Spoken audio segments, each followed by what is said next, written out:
Now for the real introductions.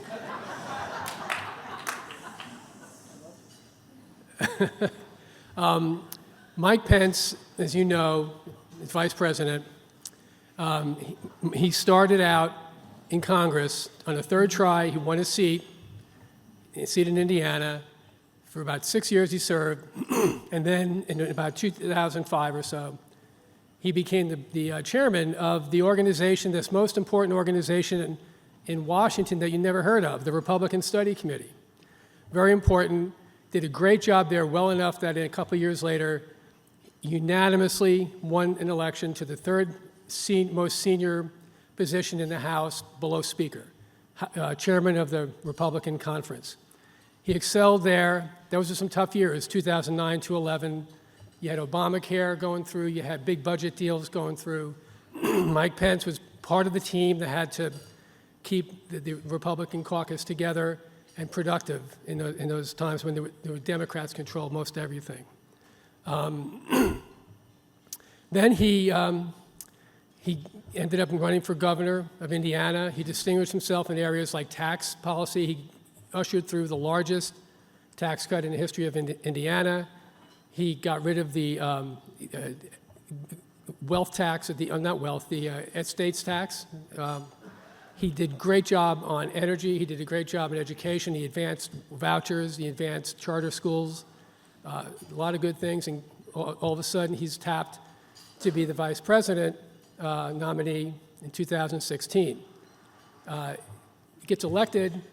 And among other things, which we'll talk about a lot of the things you'll probably want to hear about the most later when Eliana gets up here, or when Eliana is conducting the interview. But he was head of the National Space Council, and then he was head of the coronavirus task force, which among other things, in addition to coordinating all the agencies that had to handle the pandemic response, they got rid of a lot of red tape, a lot of regulatory barriers, and they ended up getting the first vaccine approved safely, and it was in under a year. And then Vice President Pence's role in that can't be overstated. It was terrific. So with that, I want to read one, my favorite quote attributable to the Vice President. When asked how he would describe himself, he says, quote, "A Christian, a conservative, and a Republican in that order." I always like that. And I asked a friend of mine who actually, that you guys met at one point at Pepperdine when we did a conference out there a number of years back. And I said, what's your assessment of Vice President Pence? And please tell me. I want to read it. "Mike Pence is a man for all seasons, a public servant whose devotion to first principles never wavered, no matter what the cost. The country owes Vice President Pence an enormous debt for his prudence, fortitude, and foresight. He was, is, and always will be the personification of a Reagan conservative at its very best." So on that note, please join me in welcoming Mike Pence to the stage for the interview.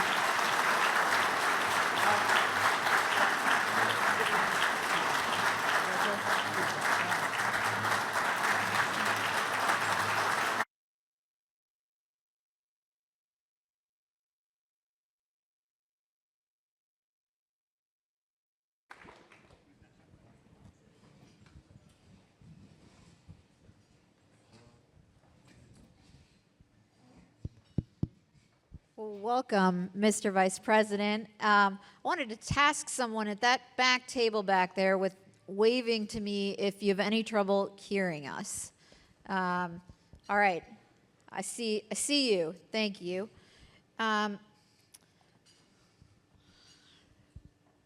We are, after all, at a dinner hosted by a Yale-affiliated group, and I thought I would be remiss if I didn't ask you about, this is the Disinvitation Dinner. We've been building to this, to this moment that we're in for several years, I think, as Lauren alluded to when she said she was worried that she'd run out of disinvitees. So you yourself were disinvited from Wisconsin Lutheran College. as the sitting Vice President of the United States. Not a good enough, not a respectable guest for them. But I have to say I'm jealous, because I think now in the era we're in, it's really a badge of honor. But you know a thing or two about the state of our campuses, and I thought it'd be remiss if we didn't start talking about the Trump administration's approach to confronting the problems on our college campuses, from anti-Semitism to DEI. And I think most of us in this room would probably agree that the battle that this administration is engaged in is a righteous one. But I wonder if you might comment on the tactics. Do you think the administration is going to get where it wants to go by demanding, say, viewpoint diversity within individual departments? That's one of the demands that it made of Harvard. And do you think such demands are likely to withstand legal scrutiny? And then I also wanted to ask you whether you think the goal of the administration's battle with these universities should be to simply pull federal funding from them, or should it be to use federal funding to try to reform them? And frankly, I'm not actually clear what their goal is. So if you know, enlighten me, please. Well, thanks for a softball question. Kind of a warm-up, kind of start easy. How about a round of applause for Eliana? She is really a beacon of journalistic integrity at the Washington Free Beacon. Thank you. Great. Well, give me a round of applause if I leave here still having one child. Yeah. rather than a second. That's the goal. Don't get too excited. All right. It's great to be here with you. Let me say first and foremost, I want to thank Lauren Noble and everybody with the Buckley Institute for the invitation to the Disinvitation annual dinner. Thank you for that. I've been waiting 6 months to say that. I just, I had more than just the one instance that you talked about, visiting campuses. After I tell people, I spoke at Notre Dame University the first year I was vice president. It's the tradition that the new president always speaks at the Notre Dame graduation. But I tapped in. I was from Indiana, and the president of the college was a friend, so they asked if I could come, and I did. I tell people I spoke at the Notre Dame graduation, and almost everybody stayed. And that's it. I do have that, even where I didn't get disinvited, I had that experience. And that's the reason why I really do want to commend not only these remarkable, how about these young people who are here, Yale students. I'm so impressed with these guys.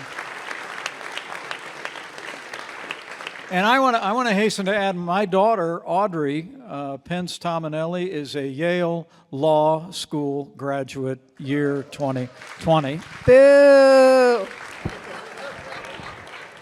All right, there's that. And but I want to thank all the alumni who are here for your generous support. It seemed to me, and I said this to Lauren before, it seems to me that the founding of the Buckley Institute a decade ago was ahead of its time. And it may well account for why other universities, other Ivy League schools have created greater concern among the American people in the new administration than Yale has. And so let's give all these alum and Lauren and all the people that brought the Buckley Institute together a round of applause. I commend you. In terms of what's happening on campuses, a year ago, January, I made a point to travel to Israel. Just a few short months after October 7th. I went to the kibbutz known as Kfar Aza. I literally met with survivors of an unspeakable and evil assault on the Jewish people, the worst attack on the Jewish people since the Holocaust. And And I have to tell you, just as an American who cherishes Israel and the Jewish people in this country and around the world, to see on campuses protests supporting Hamas was just shocking to me. And I found myself, frankly, as a father of 3 kids that finished college a few years back, but not too many years. I just said to myself, my first reaction was, they either don't know what they're defending, or they've been deeply deceived about what they're defending. Because what I saw when I went through those beset communities, I'm talking about in Kfar Aza, you can't even describe it. I've seen the video in much of its entirety. I mean, in that kibbutz, the assault that took place and the attack that happened simultaneously, I think over 60 different incursions. This wasn't a terrorist attack on Israel. This was an invasion organized for the sole purpose of cutting Israel in half and hopefully inspiring Hezbollah to attack from the north and destroy the state of Israel. And the violence that was perpetrated on people. And I went to the concert site, Eliana, and I walked among the makeshift signs of the students. I heard the stories of how they'd literally been brutalized and murdered in that field.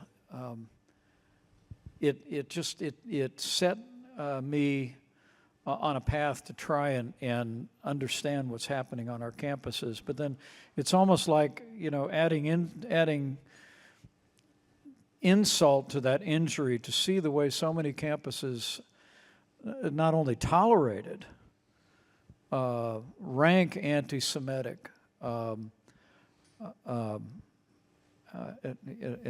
anti-Semitic acts on campus, but in some ways celebrated them, I think is part of the reaction that we've seen across the country today. And I believe it played a role in the election. I give President Trump and the new administration all the credit in the world for saying there is no place in America for anti-Semitism. There is no place on any American campus for anti-Semitic hate. I would tell you, I strongly support the withholding of federal funds until there are steps taken. Harvard, that other noteworthy school that gets talked about as much as Yale, they've conceded that they dropped the ball. But what happened in Columbia, at Columbia University, here in New York just this week, is evidence of the fact that we're not there yet. We haven't set the right tone. We haven't set the right policies in place, and so. I don't know precisely. I'm not in the administration. I haven't studied what they're proposing about.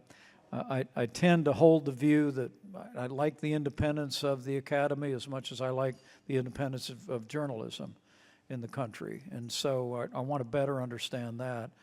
But making it clear that the American taxpayer is not going to be required to provide taxpayer funding to any institution of higher education that tolerates anti-Semitic hate or expression or abuse or violence is something I heartily support. One step that the administration has taken is announcing that they would like to revoke the nonprofit status of Harvard.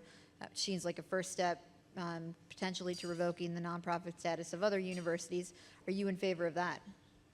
Well, I have concerns about that because there's that old saying, what's good for the goose is good for the gander.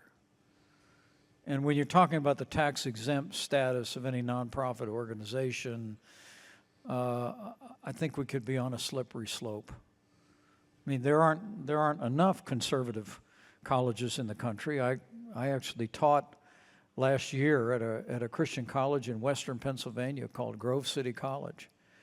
which actually is one of only two colleges in America that doesn't accept any federal funding at all. This goes back, some of you are nodding, there was a Supreme Court case, the Grove City case, where the Supreme Court ruled that if you accept federal funding, including student loan grants, you have to be subject to federal jurisdiction with regard to curriculum.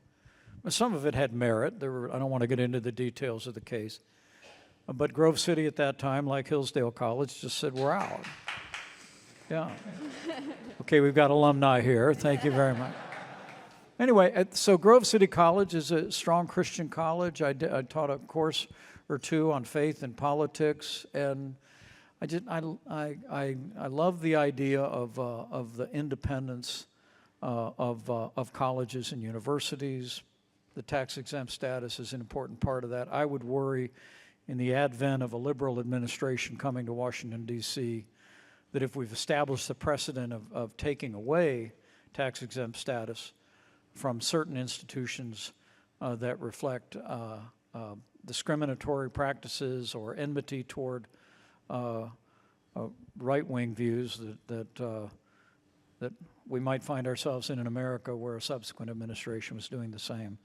And so I think federal funding, taxpayer dollars, the American people have a right to decide where those go. But I think we could tap the brake on starting a debate over tax-exempt status. I want to whip through several other current event topics with you and leave plenty of time for audience questions. And I wanted to start with a speech you delivered on the campaign trail in the Republican primary in 2024 when you were running against President Trump and several others. And speech was about populism, and you declared it a Republican time for choosing and asked, quote, "Will we be the party of conservatism, or will our party follow the siren song of populism unmoored to conservative principles?"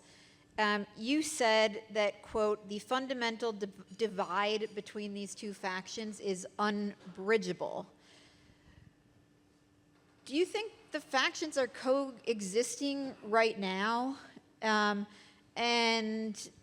if not, where are we in this conservative versus populism battle? 2 minutes. Because we got to get to Iran, Can I just Ukraine, say, other light topics. I know you can't tell from my last name, but I am Irish. I can't tell you what time it is in 2 minutes. I'll try and be very brief, because it's a great question. Look, I'm a conservative. I'm not in a bad mood about it, right? But I started in politics as a liberal Democrat. I tell people I voted for Jimmy Carter. People say, everybody voted for Carter in '76. And I say, I voted for him in '80. Okay. Sorry. But I came to the Republican Party because of a certain set of principles that I heard articulated uniquely in the voice and the winsome witness of the 40th President of the United States. I met President Reagan when I was a candidate in 1988. And it was a commitment to America as leader of the free world, strong national defense, standing with our allies, standing up to our enemies. It was a commitment to limited government under the Constitution, less government, less taxes, less regulation, a commitment to the right to life, commitment to traditional values, respect for family. I literally joined the Republican Party. I did it one day, Eliana, in Indianapolis. I'd moved up there, and I walked into the party headquarters. There was a man sitting behind the desk. He was the longtime county chairman in Indianapolis. And I walked up. He looked a lot like Jabba the Hutt. Sitting behind his desk. He didn't get up to greet me, and I said, I'm Mike Pence, and I'm here to join the Republican Party. And he looked at me and said, well, in Indiana, it's not really something you join. We don't have voter registration. So, but he said, glad to have you. He didn't think it was a big deal. I did. Because I was deciding I was going to be about a party that was about certain things. And for all of my life, through a lot of ups and downs and twists and turns, by the time I finally got to Congress, you could give Mike Frank a round of applause for his devotion to the Buckley Institute. Thank you. Terrific guy. I've known him a long time. All my years in Congress, my years as governor, my 4 years as vice president, in an administration that governed on that agenda. I want to say that the Trump-Pence administration, I'm incredibly proud of the record of our administration. It was a record of a strong defense of pro-growth free market policies, of strong conservatives on our courts. But right now, there is a debate within the party that you see literally played out in the headlines every day of whether or not Republicans still believe that America has a unique responsibility as leader of the free world. Whether we are going to provide support for Ukraine as they stand up to an unprovoked and brutal invasion by Russia. I've held the view since the outset of that invasion that the United States should continue to provide military support to Ukraine until the Russian invasion is repelled and a just and lasting peace is restored in Ukraine. But there's a debate. There are voices inside and outside the party, Eliana, that would have us walk away. I don't believe that's the president's, ultimately his core, the president that I got to know very well in those 4.5 years. I don't think I don't think his nature is one of retreat and walking away. I think it's leadership. But he's got voices around him that are making that case. There are voices in the Senate today and in and around the administration that are advocating big government solutions and programs. If you check the Wall Street Journal's editorial page today, the administration is floating ideas about price controls. Mike, how many times did we fight the Democrats trying to put price controls on drug manufacturing in this country? Now Republicans are popularizing this. Price controls on credit cards. These are Republican ideas. And then lastly, I would just say that the tax debate that's underway, if you're following the news today, there's literally reports that there are voices in the administration and outside that are advocating for raising the top marginal rate. Well, I grew up in a small business family. I can tell you, you raise the top marginal rate, so-called, on millionaires, that's going to be the largest tax increase on small business owners in the history of America. And what we ought to do is make the Trump-Pence tax cuts permanent and push back on this avalanche of border taxes known as tariffs that the administration is seeking to unilaterally impose on the American economy.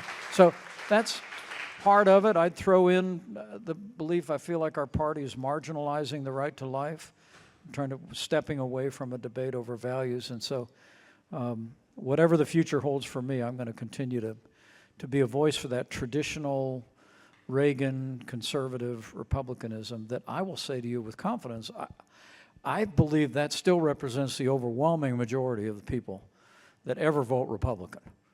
And I hear that everywhere I go. I think my former running mate has changed or is changing the current agenda of the Republican Party, but I think Republicans still lead a conservative party in this country, and I pray they always will.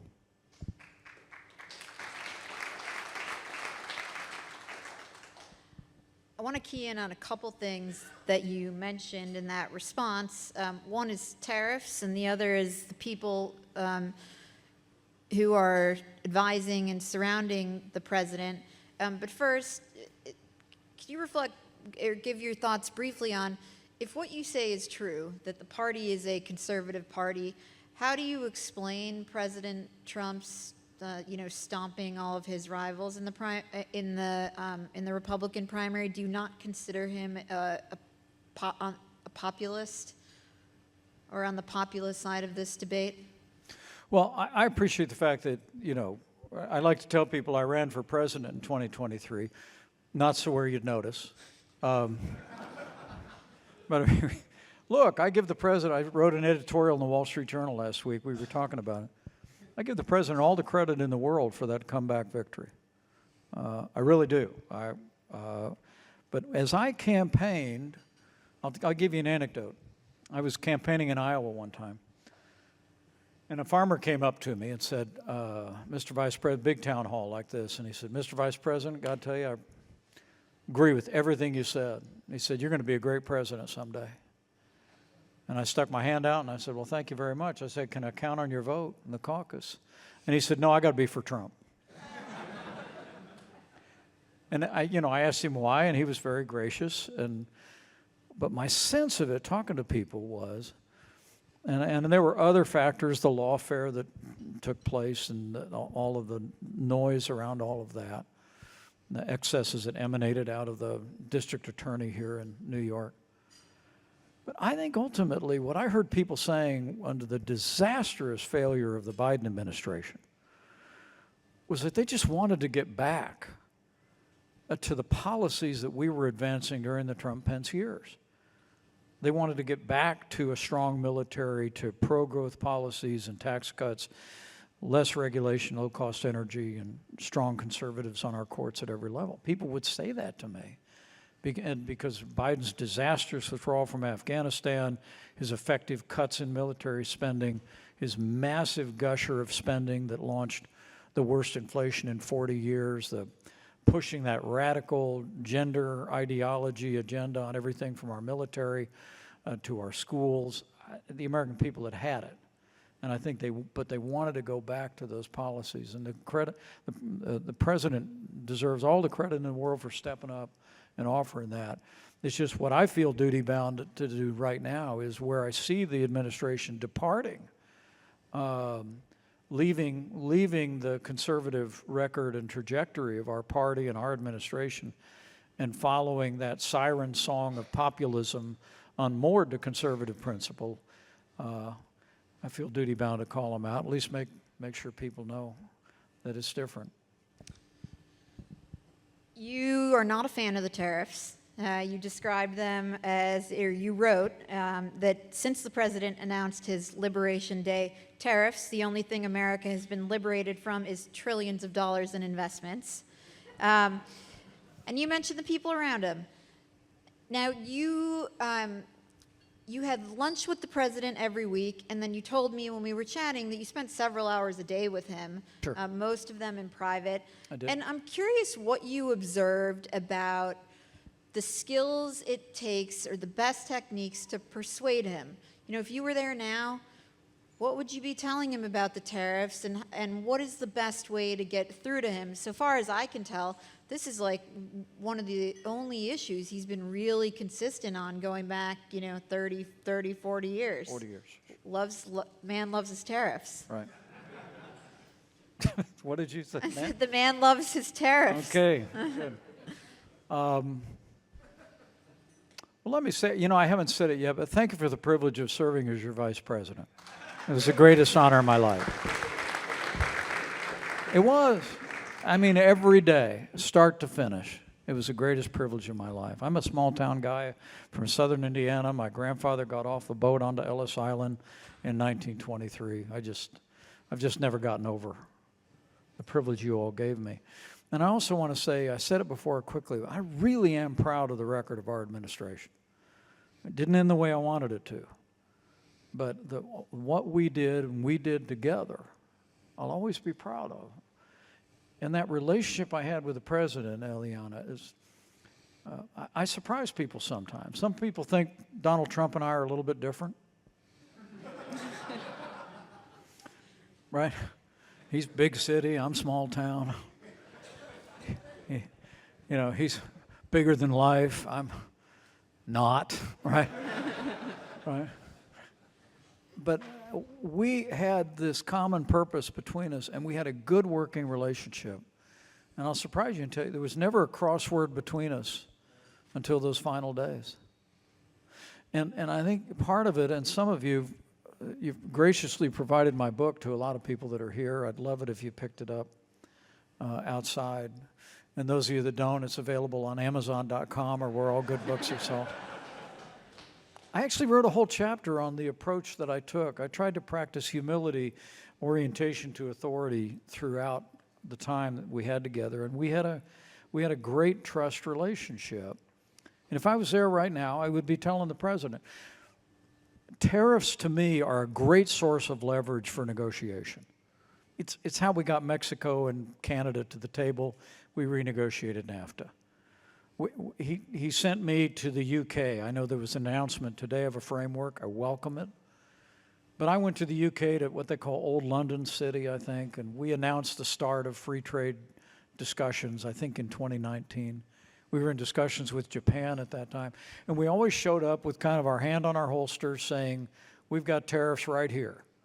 And we're going to impose them on you unless you want to have a conversation about getting rid of some of yours and opening up your markets. I think that's all good.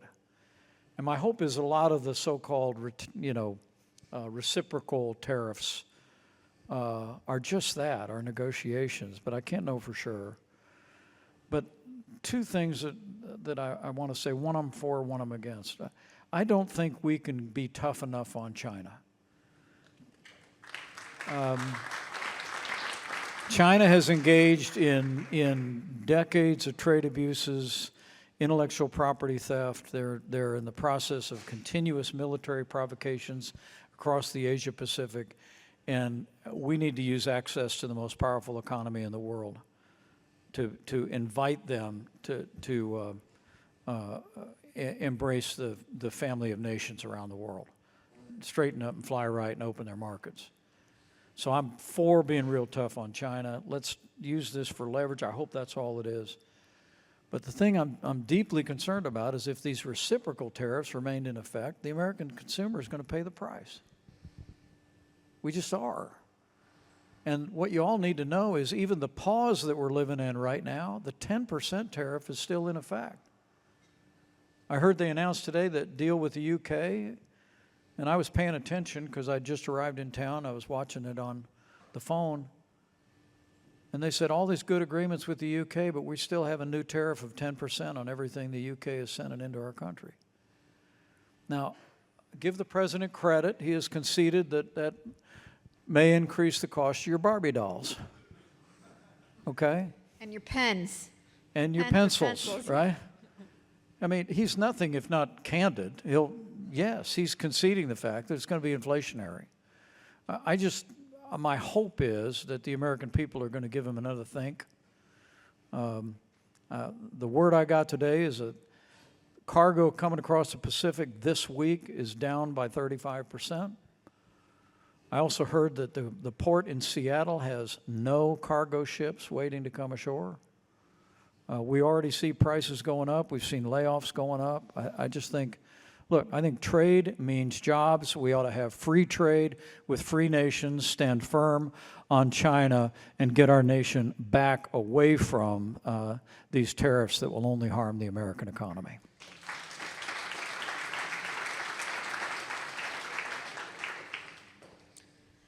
I don't even think I'm going to get to foreign policy here, so you guys out there start thinking about your Iran and Ukraine questions. You didn't even ask about the new pope. Oh my gosh. All right. Not a new pope. Audience assignments out there. I do just want to make sure to respect the time for audience questions, so I'm going to close on this question to you. Okay. Is that right? Do I have time for one or two? You guys tell me. All right, one more.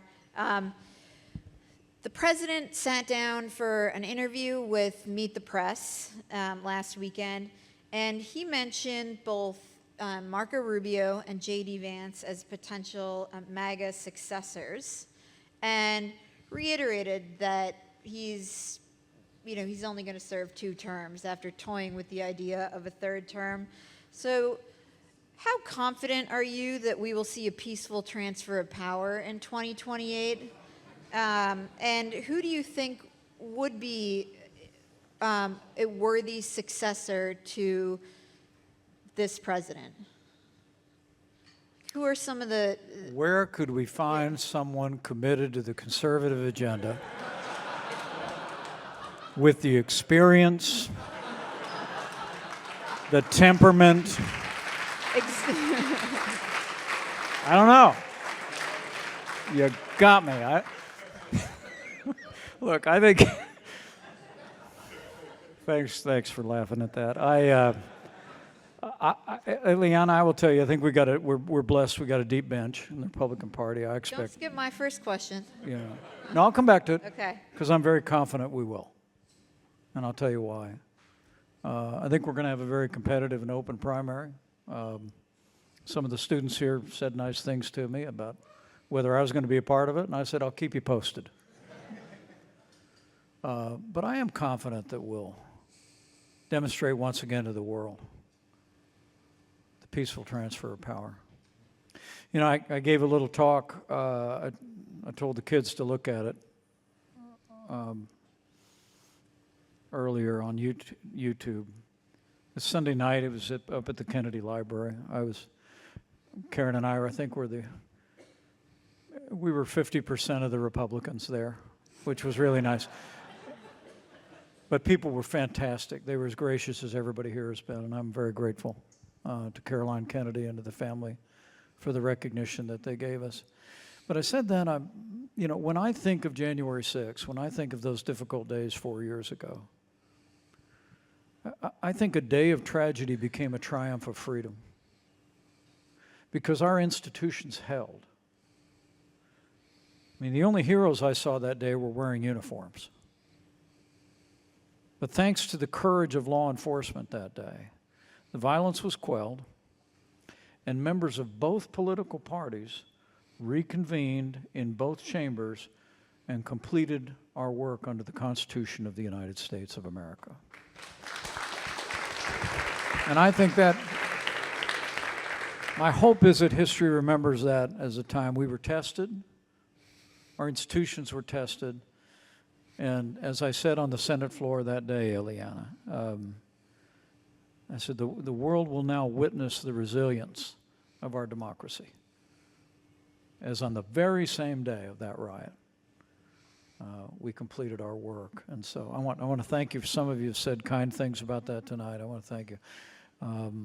I will always believe it was by God's grace that I did my duty that day. But everyone that sat on that floor of the House and Senate did their duty.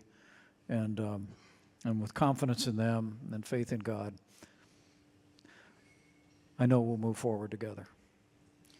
Before we hand it over to the audience, you got a couple names for us of promising up-and-comers in your view? Oh, I think, honestly, we had a fun group in the last primary in 23. I would have loved it if President Trump had been on that stage. People would say to me, you're running for president. How do you feel about debating Donald Trump? I said, I've debated Donald Trump 1,000 times. Just never with the cameras on. But no, I think, there's all the always mentioned. There's some wonderful people in the cabinet. But I don't count our governors out. I was a governor. We've got some exceptionally talented governors, a couple of whom threw their hat in the ring last time. I expect more of the same will come.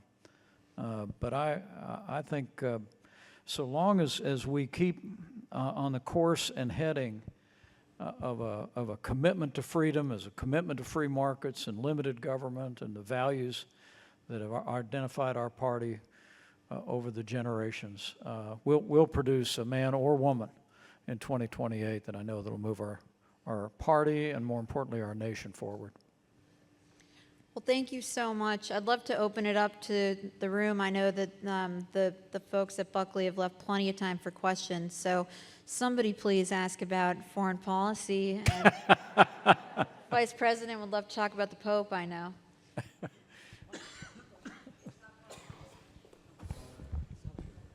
Yeah, I'd actually love to touch on foreign policy a little bit. You were sort of in a very similar setting to, Sorry to interrupt you. Can you guys just say your name, and if you're undergraduates, like what year you are, it would be great to know. My name is Eric Arbagiev. I'm a freshman at Yale.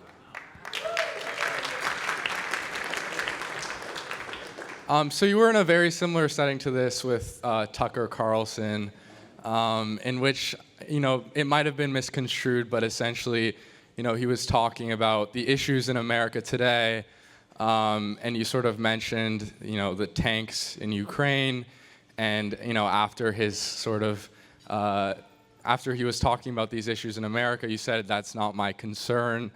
I think that was maybe misconstrued as to what you were referring to, but I think nevertheless, it sort of made an impact definitely on your campaign in 22, 23.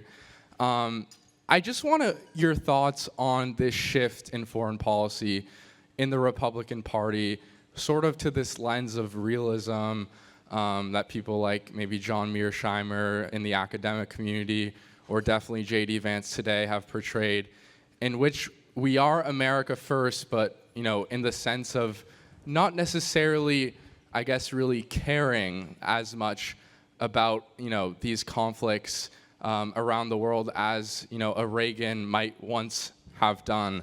I wonder where you think this sort of thinking sort of developed, and maybe if you ever see a return, towards us caring about America's place in the world and America's place in protecting democracy around the world. You bet. Great question. Very thoughtful. And I think I might challenge the tail end of your question. I don't think there's any need for a return to it. I think the overwhelming majority of Americans know we're the leader of the free world. One thing I learned when I was traveling around the world as vice president representing our country was, if America's not leading the free world's not being led. President Obama famously coined the phrase, lead from behind, which is right in there with oxymorons like plastic glass and military intelligence, right? We lead from the front, or the free world isn't led. Look, I think there is the Reagan Library every summer does a major survey. You can Google it when you get back to the dorm tonight. They did a survey, it was in 2023, when I think Nikki Haley were the only two people supporting military aid to Ukraine in the presidential primary, and being criticized by commentators and others for it. But they did a survey that found, I'm going to check it out in my mind, but I think, Eliana, it was 70% of Republicans said they supported military aid to Ukraine. And 65% of MAGA Republicans said they supported military aid to Ukraine. I've met Vladimir Putin. I've stood to him nose to nose. I've told him things he didn't want to hear. And while I know Joe Biden talked about all this as being, every time he gave a speech about Ukraine, he'd talk in gauzy terms about preserving democracy in the world. And so, look, I'm somebody that believes in the Reagan doctrine, which is if you're willing to fight our enemies on your soil with your troops, we'll give you the means to fight them there so we don't have to fight them. Right? And let me tell you something. I know my friend, the former Fox host, loves to talk about, well, you're going to take us into World War III. Well, anytime anybody told me that giving Ukraine what they need to repel that Russian invasion is the pathway to World War III, anybody that believes that not confronting dictators early in their ambitions in Europe is the pathway to World War III needs to study World War II more. Okay? I've met Vladimir Putin, I've studied him, and I will tell you, I have no doubt in my mind if he overruns Ukraine, it's only a matter of time before he crosses the border of a NATO ally, where people like my son, who's a major in the United States Marine Corps, my son-in-law, who's a lieutenant in the United States Navy, are going to be required to go fight him. And we will. We keep our word. But I'm telling you, I really do believe this is the strategic interests of the United States of America. And the thing I would say to you is end where I began. I think most Republicans, I think most Americans know this. They understand it. They see our unique place in the world. We just have disparate voices at the top. And maybe one more thought. I will tell you, I said at a rally for Ukraine not long ago, the Donald Trump I know is not an isolationist. He has many around him, many nascent isolationists and many loud voices out in the media that talk the isolationist game. But I think President Trump has a bias toward initiative, a bias toward leadership.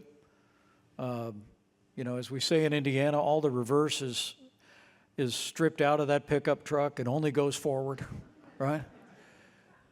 And I'm encouraged right now, after the meeting at the Vatican, knee to knee with Vladimir Zelensky, which I know body language, I know Zelensky, and I know Trump, and it looked like it was a real conversation and got good reports. The minerals deal that we just did sent a deafening message to Moscow that Ukraine and the United States are here to stay. I think this is going in a good direction, and I'm encouraged by it.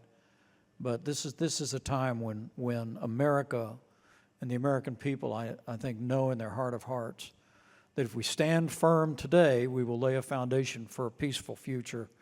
But if we falter in Ukraine, I promise you China's watching.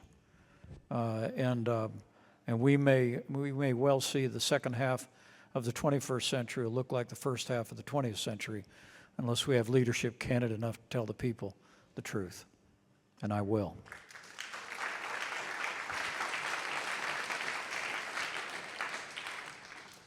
Hi. I'm really worried about the war of the populists with AOC and Bernie on the right, or the left, and J.D. Vance and Steve Bannon and Josh Hawley on the right. Is this a war in the media, or is this a real thing between the two parties? You mean the way that they're working together? The populism on the right and the left. Yeah, they're kind of meeting each other. Come on. Yeah, I mean, when you have leading Republican senators that are partnering with Elizabeth Warren and Bernie Sanders on legislation. Look, I served with Bernie Sanders in the House. He is one of the nicest socialists I ever served with. Okay, I'm serious. This is not. Bernie and I never agreed on anything except I thought he was a decent guy and, honest about what he believed in. I always try to be honest about what I believed in. But I think that's part of it. If you're going to follow whatever might be popular, that's the very definition of populism. But the Republican Party, to me, has ever been driven by principle, at least in the modern era. And I think we do well to speak out and to remind the leaders what I think the overwhelming majority of Republicans still know, that ours has to be the party of principle and principle grounded in the best American ideals and principles.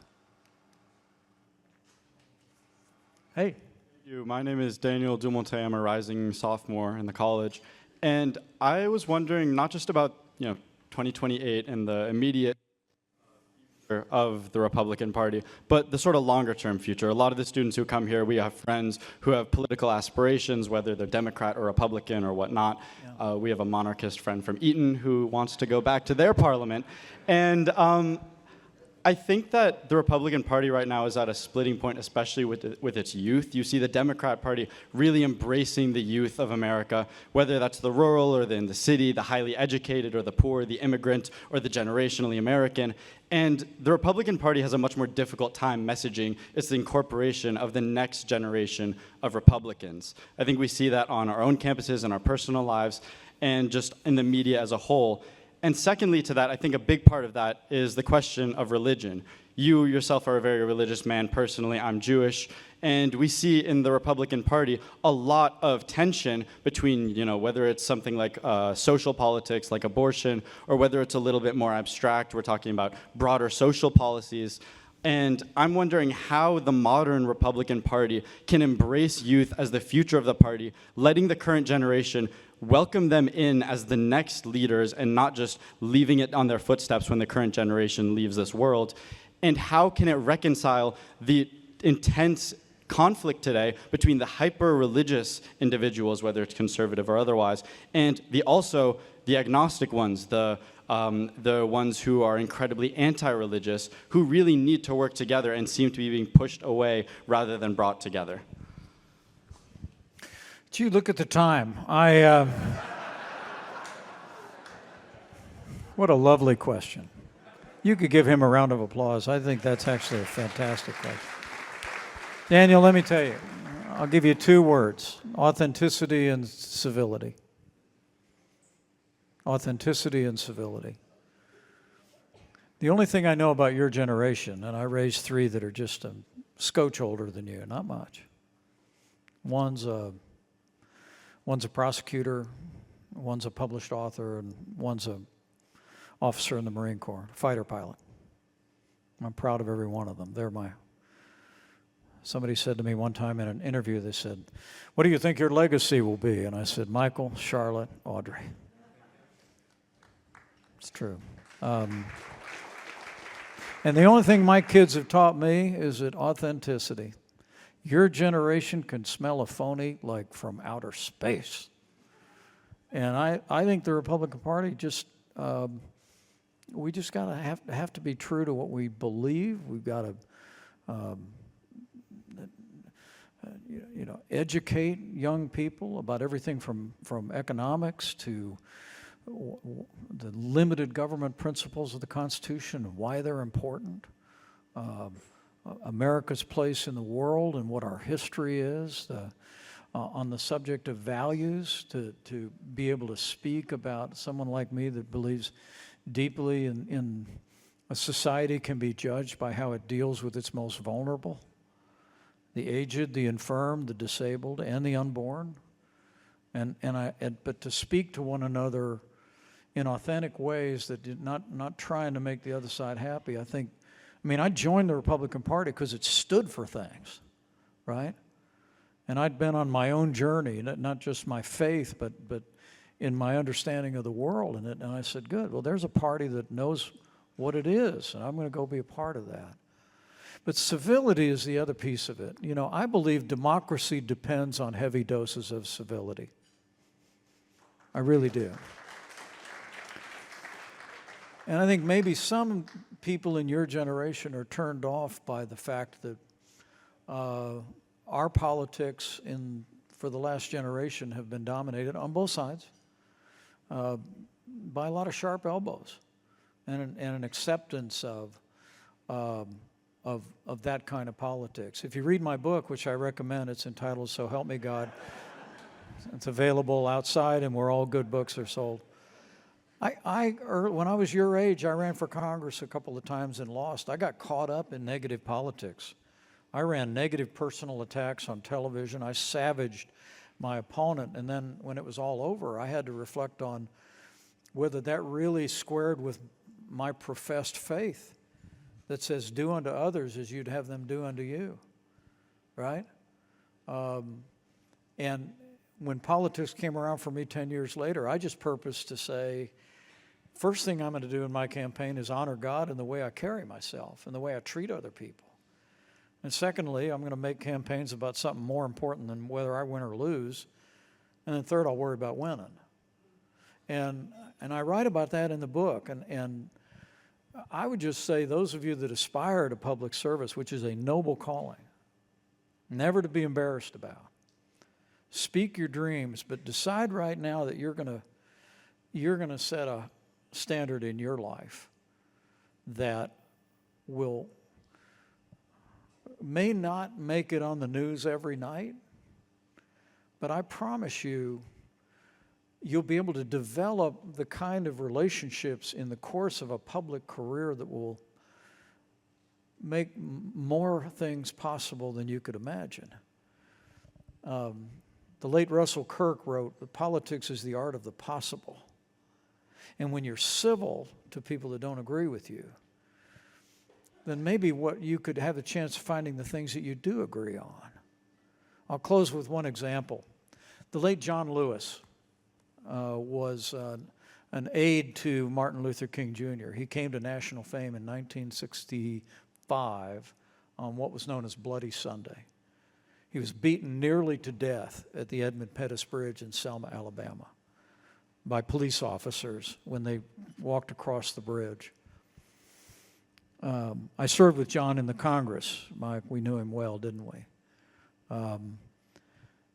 John and I agreed on nothing, except I knew he was an American hero, was sincere about his Christian faith, and on that basis and the way that we dealt with one another, we became friends.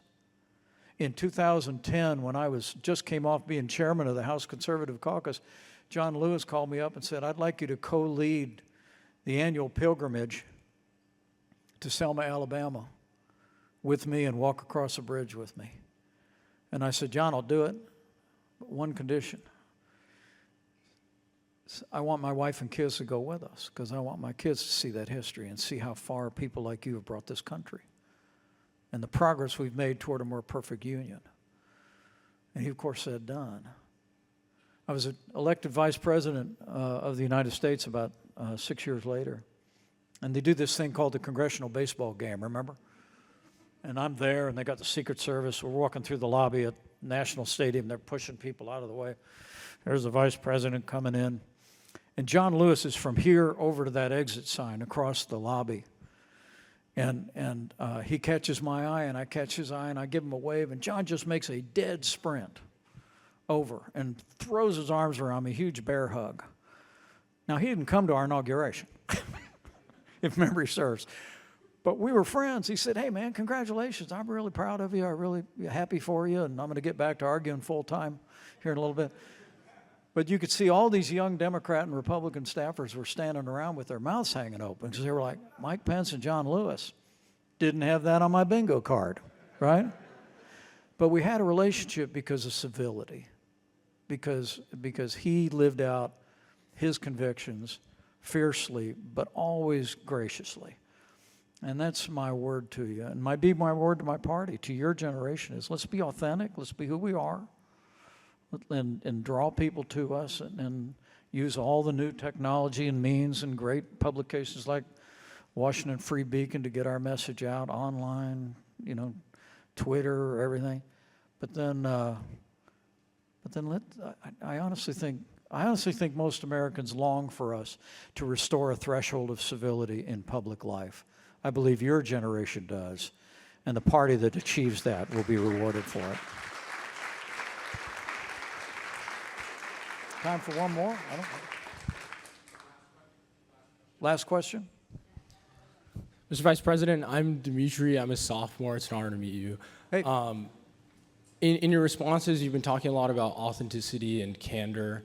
A few years ago, you exemplified courage in defending the Constitution. I wanted to ask, in saying the difficult thing throughout your career, throughout your life, this is the Buckley Institute after all, right? It's all about free speech and defending free expression. Mm-hmm. If there are ways you wish you would have gone about it differently, if you regret it, if you would have, how you navigated it, because frankly, I would have been afraid to go into work the next day if I disagreed with my boss about, whether or not he won, right? So if you could speak to that.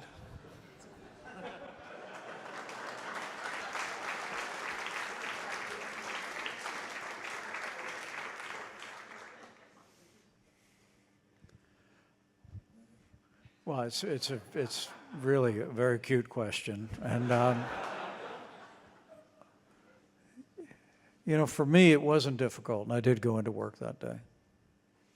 Now, President Trump and I wouldn't talk for about 5 days, but I came in, I met with my team.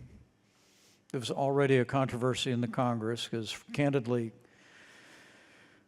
after the president and his team had an interpretation of the Constitution that I didn't think was founded in history or tradition, then candidly the Democrats wanted to use the 25th Amendment in a way that it was never intended. And they pushed the Congress and tried to push me to use the provisions of the Constitution that allow you to remove a president who's incapacitated. I rejected that. Fortunately, every Republican in Congress rejected it, and we moved on. So there was work to be done that day. And there was also the people's work that went on. And so I came to work, but I didn't go down, Eliana remembered, I told her, I spent about 4 hours a day in the Oval Office for 4 years. As I said, the president and I had a very good professional and personal relationship. He wasn't just my president, he was my friend. But we had been at loggerheads, and I knew my duty was clear, and I did my duty. The morning after, the president, if you remember, went on national television. He denounced the rioters. He said that you will pay. He committed to a peaceful transfer of power. He got the engine of the American government back on the rails, and we were going in the right direction. I was satisfied with that, and I was content just to go about my business. It was the following Monday that the president reached out through his daughter and son-in-law. They came to my office and said he wondered if you'd be willing to speak with him, and I told him, frankly, I don't have anything else to say to him, but if he has something to say to me, I'd listen. And they said, well, he does. And I went down to the Oval Office, a little dining room right off the Oval Office, and I walked in the office, and he was seated there, and it's largely forgotten to history, but he was, I can tell all of you, hand to the Bible, he was very dejected, deeply saddened about what had happened, remorseful. When I walked in the room, he immediately asked about my family. He told me he had just learned that my wife Karen and my daughter were at the Capitol all night long. And I said, they're fine. I said, they wouldn't leave either, Mr. President. And he told me I just heard that. And then we sat down for about 90 minutes, just ourselves. And we aired it out. And I told him about the depth of my conviction. I told him, he asked me at one point, he said, were you afraid? And I said, no, I was not afraid. I was angry. I was angry at what I saw. And it angered me for what it meant to our movement, to our party, that is filled with some of the most wonderful, patriotic, God-fearing, respectful people in America who would never do anything like that, like those people that engaged in violence that day did there or anywhere else. But when we were leaving, I got up, and it was a couple meetings later, because we just put our heads down and decided to finish the year. But we were at the end of another meeting, and I said, I got up and I was walking out of the small room, and I just told the president, I said, I want you to know I'm praying for you. And he said, don't bother. And as I buttoned my jacket, I looked at him as he's seated there. Again, he was very saddened. And I said, well, Mr. President, I assume there's probably two things we're never going to agree on. And he looked up faintly and said, what's that? And I said, we're probably never going to agree on January 6th. And then I said, and I'm never going to stop praying for you. And I never have.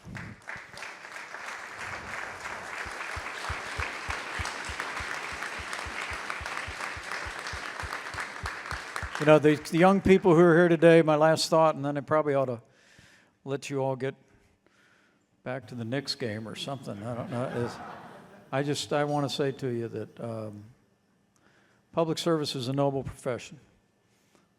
But those of you that have the opportunity to serve, you will, all of you at whatever level, raise your right hand and you will swear an oath to support and defend the Constitution of the United States.